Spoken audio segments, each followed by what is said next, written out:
মগো ঈদগাহ, ঐতিহ্যবাহী মগো ঈদগাহ, সাত রব, যেখানে আশেপাশের প্রায় 10-15 গ্রামের মানুষ ঈদের নামাজ আদায় করে। আমরাও করি ছোটবেলা থেকে, আমাদের বাবারা দাদারাও করছে। এটা প্রায় 100 বছরের উপরে হয়েছে এই ঈদগাহ।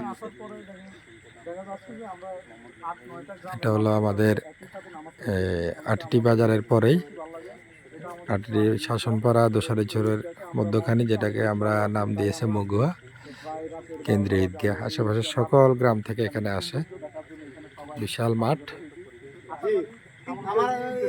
ইনশাল্লাহ আপনারা যারা নামাজ পড়তে চান, আশেপাশে গ্রামের দূর থেকে আসতে চান, চাইলে আসতে পারেন। আমরা আসলে সবাই মিলে আসছি এখন দেখার জন্য। ধন্যবাদ। আসসালামু আলাইকুম।